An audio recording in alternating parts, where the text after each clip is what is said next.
بسم اللہ الرحمن الرحیم نحمده ونصلی علی رسولہ الکریم اما بعد۔ سورہ مؤمنون کے آغاز میں اللہ رب العزت نے جو مستحقین جنت ہیں ان کی صفات کو بیان فرمایا۔ اللہ رب العزت نے پہلی صفت بیان فرمائی کہ سچے پکے مومن کون ہیں، کہ ان کے اندر کامل ایمان ہوتا ہے۔ الذین هم فی صلاتهم خاشعون، اور دوسری صفت بیان فرمائی جو نماز خشوع اور خضوع کے ساتھ پڑھتے ہیں۔ والذین هم عن اللغو معرضون، اور ایک صفت بیان فرمائی جو بیکار کی باتوں سے اعراض کرتے ہیں، اس کو چھوڑ دیتے ہیں۔ والذین هم للزکاة فاعلون، اسی طرح سچے پکے مومنین کی ایک صفت یہ ہے کہ وہ زکوٰۃ کو ادا کرتے ہیں۔ والذین هم لفروجهم حافظون، اور وہ لوگ اپنے شرمگاہوں کی حفاظت کرتے ہیں۔ اسی طرح اگلی صفت بیان فرمائی والذین هم لاماناتهم وعهدهم راعون، کہ جو اپنی امانتوں اور وعدوں کو پورا کرتے ہیں۔ اور پھر آخری صفت نماز کے بارے میں بیان فرمائی والذین هم علی صلواتهم یحافظون، کہ وہ لوگ جو اپنے نمازوں کی پابندی کرتے ہیں۔ یہ چند صفات اللہ رب العزت نے بیان فرمائی ہیں کہ یہ سچے پکے مؤمنین کی صفات ہیں۔ اس کے اندر پہلی صفت بھی نماز کے بارے میں بیان کی گئی اور آخری صفت بھی نماز کے بارے میں بیان کی گئی۔ اس سے نماز کی اہمیت کا پتہ چلتا ہے۔ پھر ان کو کیا ملنے والا ہے، اللہ رب العزت نے بیان فرمایا اولئک هم الوارثون، کہ یہی لوگ وارث ہیں۔ کس چیز کے وارث ہیں؟ الذین یرثون الفردوس، یہ لوگ جنت الفردوس کے وارث ہیں۔ ہم فیہا خالدون، جس کے اندر وہ ہمیشہ ہمیشہ رہیں گے۔ اس کے بعد اللہ رب العزت نے انسان کی پیدائش اور تخلیق کے مختلف مراحل کو بیان فرمایا۔ اللہ رب العزت نے فرمایا وَلَقَدْ خَلَقْنَا الْإِنسَانَ مِنْ صُلَالَةٍ مِنْ طِينٍ، کہ ہم نے انسان کو ایک کھنکتی ہوئی مٹی سے بنایا ہے۔ پھر اس کے بعد دوسرا مرحلہ اللہ رب العزت نے بیان فرمایا ثُمَّ جَعَلْنَاهُ نُطْفَةً فِي قَرَارٍ مَكِينٍ، پھر ہم نے اس کو نطفے کی شکل میں بنایا۔ ثُمَّ خَلَقْنَا النُّطْفَةَ عَلَقَةً، پھر نطفے کو ہم نے ایک جمے ہوئے خون کی شکل دی، پھر جمے ہوئے خون کو ہم نے لوتھڑے کی شکل دی۔ فَخَلَقْنَا الْمُضْغَةَ عِظَامًا، اور پھر لوتھڑے کو ہم نے ہڈی بنایا۔ فَكَسَوْنَا الْعِظَامَ لَحْمًا، پھر اس ہڈی کے اوپر ہم نے گوشت کو چڑھایا۔ ثُمَّ أَنشَأْنَاهُ خَلْقًا آخَرَ، پھر انسان کو ہم نے پیدا کر دیا۔ پھر اس کے بعد اگلا مرحلہ کیا ہے؟ ثم انکم بعد ذلک لمیتون، کہ اس دنیا میں انسان زندگی گزارنے کے بعد ایک دن مر جائے گا، چلا جائے گا، لیکن یہیں پر بس نہیں ہے۔ ثم انکم یوم القیامۃ تبعثون، اس انسان کی زندگی کا ایک اور آخری مرحلہ ہے کہ قیامت کے دن اسے دوبارہ زندہ کیا جائے گا۔ پھر اس کے بعد اللہ رب العزت نے حضرت نوح علیہ السلام کے واقعے کو مختصر انداز میں بیان فرمایا۔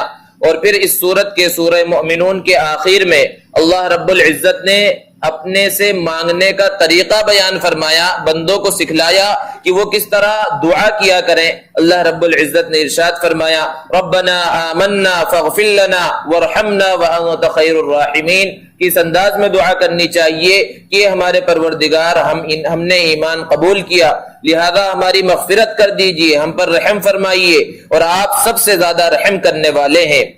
اور پھر آخر آیت میں نبی کریم صلی اللہ علیہ وسلم کو ایک دعا سکھلائی گئی اور آپ کے واسطے سے پوری امت کو یہ دعا سکھلائی گئی قل رب اغفر وارحم وانت خیر الراحمین، کہ یہ دعا کرتے رہنا چاہیے کہ اے میرے پروردگار مغفرت فرما اور رحم فرما، تو سب سے زیادہ رحم کرنے والا ہے۔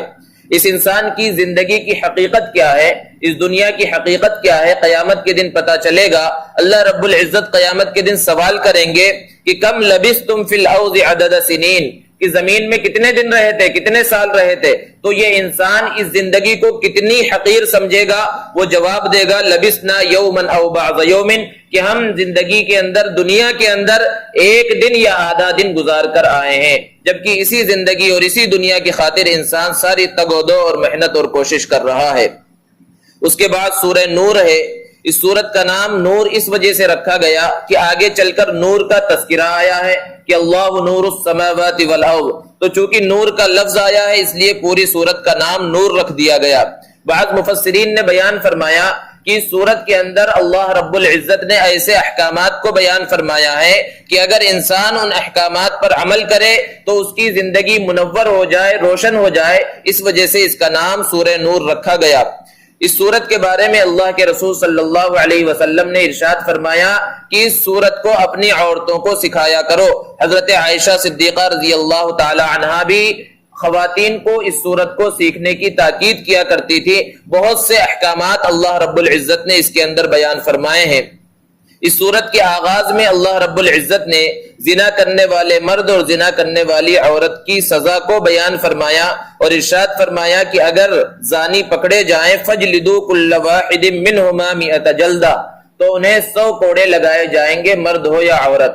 اس کے بعد اللہ رب العزت نے بیان فرمایا کہ جو لوگ پاکیزہ پاک باز عورتوں کے اوپر زنا کی تہمت لگاتے ہیں اور زنا کو ثابت نہیں کر پاتے تو وہ بہت بڑے مجرم ہیں۔ اللہ رب العزت نے بیان فرمایا کہ اگر کسی پاک باز عورت کے اوپر کسی نے زنا کا الزام لگایا تو صرف زنا کے الزام لگانے سے اس کی بات کو قبول نہیں کر لیا جائے گا، بلکہ اب اس کے لیے لازم ہے کہ وہ 4 گواہوں کو پیش کرے۔ اگر وہ گواہوں کو پیش نہیں کر سکے گا تو خود غلط الزام لگانے کے جرم میں اس کے اوپر 80 کوڑے لگائے جائیں گے۔ ایسے لوگوں کی گواہی کو بھی قبول نہیں کیا جائے گا۔ پھر اس کے بعد اللہ رب العزت نے لعان کا حکم بیان فرمایا۔ لعان یہ ہے کہ میاں بیوی میں سے شوہر نے اپنی بیوی پر زنا کا الزام لگایا اور زنا کے الزام کو ثابت نہ کر سکا، یعنی 4 گواہ پیش نہ کر سکا، تو اب اگلی صورت یہ ہے کہ یہ دونوں آپس میں ایک ساتھ رہیں، تھوڑا مشکل ہو جائے گا اس طرح کے الزام لگانے کے بعد، تو لعان کا حکم دیا گیا ہے۔ اور لعان یہ ہے کہ شوہر اور بیوی دونوں گواہی دیں اور قسمیں کھائیں، اور قسمیں کس انداز میں کھائیں؟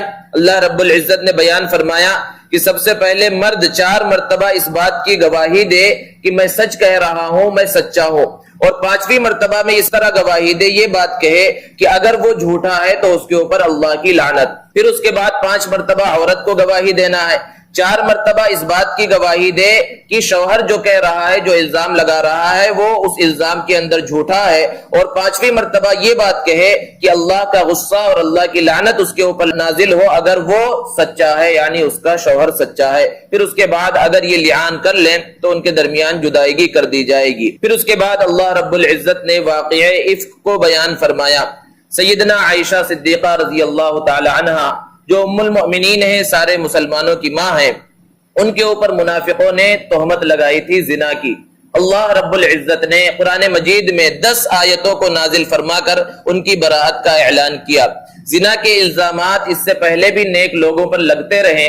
حضرت مریم کے اوپر بھی الزام لگا تو گواہی دی، گود میں پلنے والے حضرت عیسیٰ علیہ السلام نے، حضرت یوسف علیہ السلام پر بھی الزام لگا تھا تو ایک معصوم بچے نے، دودھ پینے کی عمر والے بچے نے گواہی دی۔ حضرت عائشہ صدیقہ رضی اللہ تعالی عنہا پر جب منافقوں نے الزام لگایا تو اللہ رب العزت نے قرآن مجید میں ان کی براءت کو نازل فرمایا، ان کے بری ہونے کو بیان فرمایا۔ غزوہ بنو المصطلق میں اللہ کے رسول صلی اللہ علیہ وسلم تشریف لے گئے تھے۔ جب واپس تشریف لا رہے تھے، سیدہ عائشہ صدیقہ رضی اللہ تعالی عنہا کا ہار گم ہو گیا۔ وہ ہار کو تلاش کرنے میں لگ گئی اور قافلہ آگے روانہ ہو گیا۔ حضرت صفوان ابن معطل رضی اللہ تعالی عنہ بڑے جلیل القدر صحابی ہیں، ان کی ذمہ داری یہ تھی کہ وہ قافلے کے پیچھے رہیں، اور قافلہ جب چلا جائے تو قافلے کا کوئی سامان وغیرہ اگر چھوٹ جائے تو وہ ساتھ میں لے کر آ جائیں۔ وہ اس ذمہ داری کو پورا کر رہے تھے۔ جب اس جگہ پر پہنچے جہاں قافلہ موجود تھا تو دیکھا وہاں سیدہ عائشہ صدیقہ رضی اللہ تعالی عنہا تشریف فرما ہے۔ حضرت عائشہ صدیقہ رضی اللہ تعالی عنہا کو پردے کا حکم نازل ہونے سے پہلے انہوں نے دیکھ رکھا تھا تو انہوں نے اپنی اونٹنی کو وہاں پر بٹھا دیا اور حضرت عائشہ صدیقہ رضی اللہ تعالی عنہا اس پر سوار ہو گئی اور قافلے میں آ کر مل گئی۔ اس بات کا شوشہ چھوڑ کر منافقوں نے حضرت عائشہ صدیقہ رضی اللہ تعالی عنہا پر الزام لگایا تھا۔ اللہ رب العزت نے بیان فرمایا سبحانک ھذا بہتان عظیم، یہ بہت بڑا بہتان ہے۔ پھر اس کے بعد چند گھریلو احکامات کا اللہ رب العزت نے حکم دیا اور ارشاد فرمایا یا ایھا الذین آمنوا لا تدخلوا بیوتا غیر بیوتکم حتی تستأنسوا وتسلموا علی اہلھا۔ چند آداب سکھلائے ہیں کہ اے ایمان والو، جب تم کسی کے گھر میں داخل ہو تو سب سے پہلے اجازت طلب کر لو اور گھر والوں کو سلام کر لو۔ اگر گھر کے اندر سے تمہیں آنے کی اجازت مل جائے تو گھر کے اندر داخل ہو، اور اگر اجازت نہ ملے اور کہہ دیا جائے کہ بھئی ابھی ہم ملاقات نہیں کر سکتے فرجعوا، تو تم واپس لوٹ جاؤ، یہ تمہارے لیے بہتر ہے۔ اس کو اللہ رب العزت نے بیان فرمایا۔ پھر اس کے بعد اگلا حکم دیا ہے مومن مردوں کو قل للمؤمنین یغضوا من ابصارہم کہ نبی صلی اللہ علیہ وسلم مومن مردوں سے کہہ دیجئے کہ وہ اپنی نگاہوں کو نیچی رکھیں وَيَحْفَظُوا فُرُوجَهُمْ اور اپنے شرمگاہوں کی حفاظت کریں. اور پھر اگلی آیت میں حکم دیا وَقُلْ لِلْمُؤْمِنَاتِ يَغْضُضْنَ مِنْ أَبْصَارِهِنَّ کہ مومنہ عورتوں سے بھی کہہ دیجئے کہ وہ بھی اپنی نگاہوں کو نیچی رکھیں اور اپنی شرمگاہوں کی حفاظت کریں. اور مزید اللہ رب العزت نے بیان فرمایا وَلَا يُبْدِينَ زِينَتَهُنَّ إِلَّا مَا ظَهَرَ مِنْهَا کہ اپنی زینت کی چیزوں کو دکھلاتی ہوئی نہ پھریں. تفصیل سے اللہ رب العزت نے بیان فرمایا کہ کون سے رشتہ دار ایسے ہیں جن کے سامنے زینت اختیار کی جا سکتی ہے اور کون سے لوگ ایسے ہیں جن کے سامنے زینت اختیار نہیں کی جا سکتی. اور آخر میں اللہ رب العزت نے یہاں تک بیان فرمایا وَلَا يَضْرِبْنَ بِأَرْجُلِهِنَّ کہ عورتیں اپنے پاؤں کو اپنے قدم کو زمین پر زور سے نہ مارے. کیوں نہ مارے؟ کیونکہ عام طور پر عورتیں کچھ زیور وغیرہ پہنتی ہیں تو زمین پر تیز سے مارنے کی وجہ سے ہو سکتا ہے زیور کی آواز اور اس کی کھنک پیدا ہو جس کو کوئی غیر محرم سن لے. یہاں تک اللہ رب العزت نے پردے کا حکم دیا ہے تو پھر غیر محرم عورت کا اجنبیوں سے نامحرموں سے بات کرنا اور ان سے تعلقات قائم کرنا اور ان سے ملنا جلنا وہ کتنا بڑا حرام اور ناجائز ہوگا اس کو سمجھا جا سکتا ہے. پھر اس کے بعد اللہ رب العزت نے ہدایت کی مثال کو بیان فرمایا کہ جو لوگ مومن ہیں اور جنہوں نے ہدایت کو اختیار کر رکھا ہے ان کا حال کیا ہے.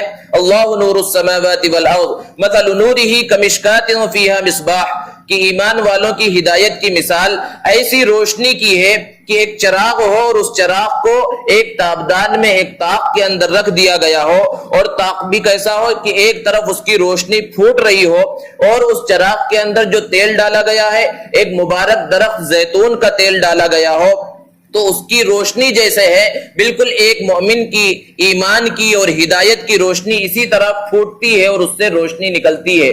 اور جو کافر ہیں ان کے کفر کا حال کیا ہے؟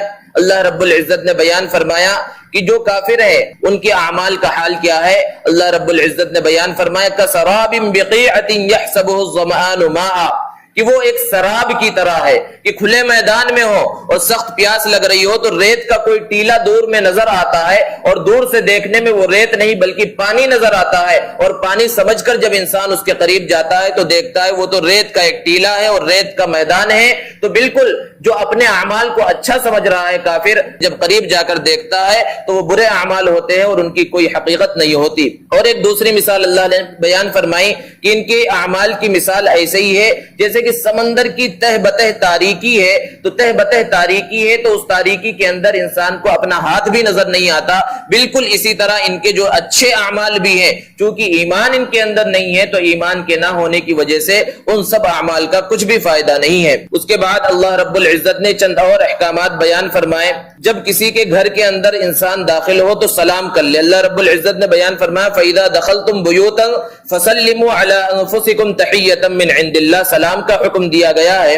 اور گھر کے اندر پردے کا کس طرح خیال رکھا جائے اس کو بھی اللہ رب العزت نے بیان فرمایا کہ 3 اوقات ایسے ہیں جس میں انسان اپنے باہر کے لباس کو اتار کر نیند کا اور سونے والا لباس پہن لیتا ہے تو اس وقت گھر کے جو بچے ہیں جو شعور کی عمر کو پہنچ گئے ہیں اور گھر والے بھی ہیں اور جن کے ساتھ جو ہے عام طور پر پردہ نہیں ہوتا ان کو بھی حکم دیا گیا ہے کہ جب کسی کے کمرے کے اندر داخل ہو تو اجازت طلب کر لیں. اور وہ 3 اوقات اللہ نے بیان فرمائے من قبل صلاۃ الفجر کہ فجر کی نماز سے پہلے وحین تضعون ثيابكم من الظہیرہ اور دوپہر میں جو قیلولے کا وقت ہوتا ہے ومن بعد صلاۃ العشاء اور عشاء کی نماز کے بعد. یہ 3 اوقات ایسے ہیں جو انسان کے اپنے اوقات ہوتے ہیں اور ہو سکتا ہے پتہ نہیں وہ کس حالت کے اندر ہو اس لیے ڈائریکٹ کمرے کے اندر نہیں داخل ہونا چاہیے بلکہ پہلے اجازت طلب کر لینی چاہیے. پھر اس کے بعد آخر صورت میں اللہ رب العزت نے نبی کریم صلی اللہ علیہ وسلم کے بارے میں بیان فرمایا کہ لا تجعلوا دعاء الرسول بینکم کدعاء بعضکم بعضا